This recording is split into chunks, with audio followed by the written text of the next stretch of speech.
It didn't take me long to figure out that the Russian dudes who ran the place were Russian Mafia.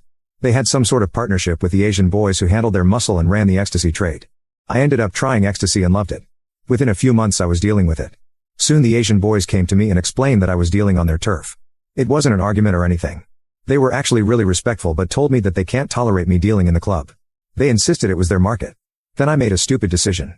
I said, look, I kick your guys out all the time for dealing here. And the cops come in a lot. How about you sell to me and I'll push it for you in the club? I can move more than your guys, plus I know when the cops are around. They actually liked the idea, and I think that's what they had in mind. I was Irish, so there was no way they were going to recruit me into the Asian boys. But they treated me like one of their own.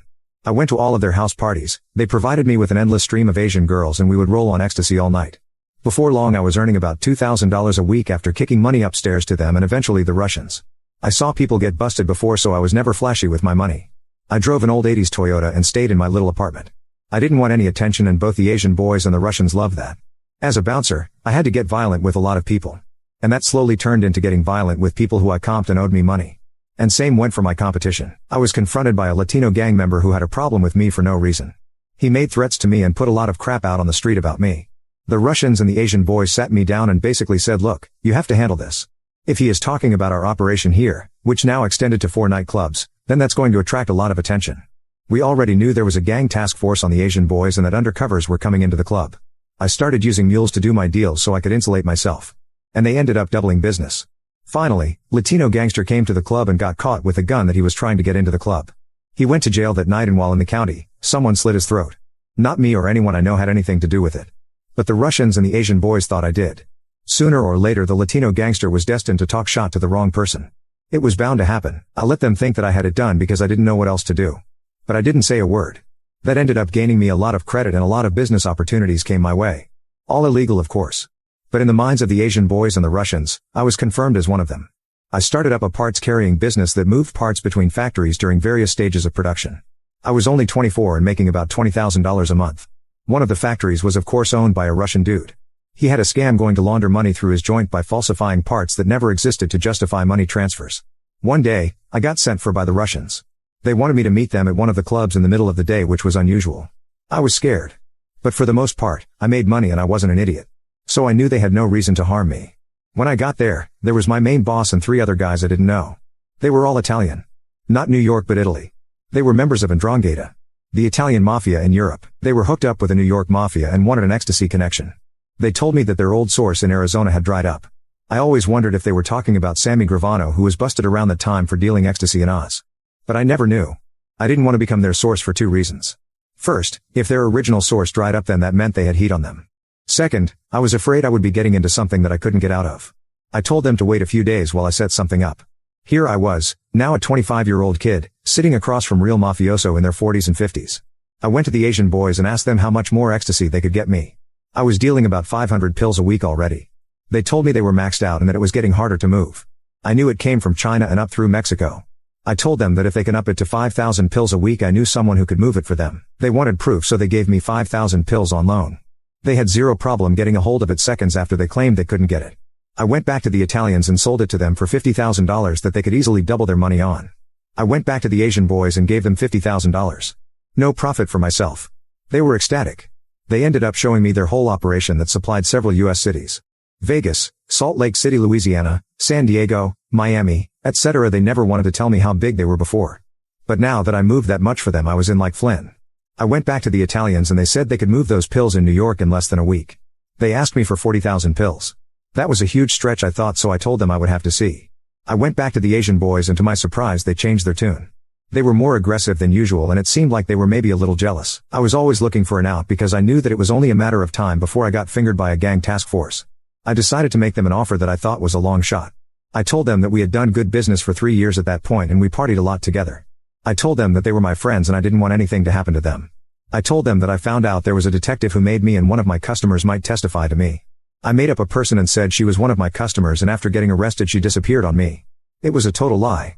I said that she got out of jail and the next day her apartment was empty. Everyone agreed that it sounded like she went into protective custody. I told them that I didn't want to do business with them anymore because I was afraid all of us would get busted. But I told them that I would hook them up with my connection who wanted the 5K pills and that they wanted to move a lot more. They saw the logic in what I was saying. By removing myself as the middleman, they would be able to expand and drop whatever heat I had on me. Of course they told me that we were friends, but they reminded me that if I walked away after they let me and I ended up flipping, they would kill my family. There was an old man there who I heard was a member of the Chinese triad. But I never confirmed that. He got angry at them for giving me that threat and yelled at them in Chinese. A minute later, someone came back with a bottle of scotch and poured shots for everyone. Suddenly my hair started standing up on the back of my neck. I had a feeling they were going to kill me. But we drank and everything seemed fine. We all hugged. A few days later, myself, the Italians and the Asian boys sat down in a steakhouse and I introduced everyone. Everyone just talked about sports, politics, the news or whatever. No business. Just introductions. I knew to do this because it was the Omerta way. Italian La Cosa Nostra does it that way and it is considered off limits to discuss business over dinner. One guy whose name was, no crap, Furio, walked me outside to talk. I think he stole the name from The Sopranos. But I wasn't going to tell him that. He wanted to know if I was getting a piece of the deal or if the Asian boys were muscling in on me. I told him that I am not the type to be muscled. I said that I will go after families as quickly as they would. It was a line of bullcrap because I never killed anyone, at least not until the military, and I didn't intend to. But I knew I couldn't start crap by accusing the Asian boys of muscling me, and I couldn't come off like a pussy either. I told Furio that I worked for the Russians. They wanted me to find you a connection because they knew I could. But that's where our partnership ended. I said the Asian boys didn't have a beef with me and didn't want one with the Russians. He had me follow him out to his car so he could give me something. I was scared. He opened up his truck and I pictured myself getting thrown in. I turned my body as if expecting someone to come up behind me. Furio sees this and laughs. You watch too many movies, he said. I thought, you are the jerk named after a character on The Sopranos. He told me that if he wanted to do anything to me he would pay a couple of gangsters to do it for him because they fit in better in jail. Instead, he pulled out a velvet bag and handed it to me. That's for you for tonight. I walked out to my car without looking at it. I didn't want to look at it in front of him for some reason. He got in his car and drove off. I opened the bag in my car and saw it was a 2-pound gold bar. Worth about $15K at the time. Maybe $45K now. I still have it to this day. I had a nest egg of about 6 figures saved up and I left town for a suburb. I ended up getting a few jobs in security and was glad to be out of that life. I ran into one of the Asian boys about 6 months later who was coming out of a restaurant as I walked in. It was odd seeing him in the suburbs and I was suspicious. I was with a girl who was pretty hot and he checked her out. I told her to go inside and get us a table. The Asian boy just complimented me and we caught up for a minute. He laughed and asked, so did you change your name and crap? I was relieved because I knew that he figured I had gone on the run to avoid getting arrested. I told him that I was going by a different name and just laying low, doing legit work. I told him that I didn't know if I could get back in or not. He told me that I shouldn't. He shocked me when he said that no one can do it forever. He said he would get out, but he needed the money. We exchanged numbers and that was it. I never saw him again. About a year later, 2 things happened that changed my life. I saw on the news that LA conducted a huge substance bust and took down the Asian boys. I saw guys I knew being led in cuffs. I took it as it meant that I was officially out of that life forever. Which was my intention. I later found out that one of the mafioso was a DEA agent. It couldn't have been Furio because he gave me gold. A DEA agent would not have done that.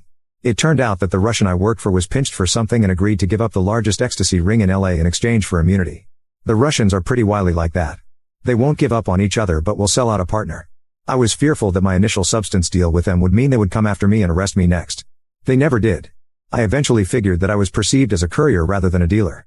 The next thing that happened that changed my life was 9/11 that same year. I felt that I wanted to do something with meaning and leave criminal activity behind completely.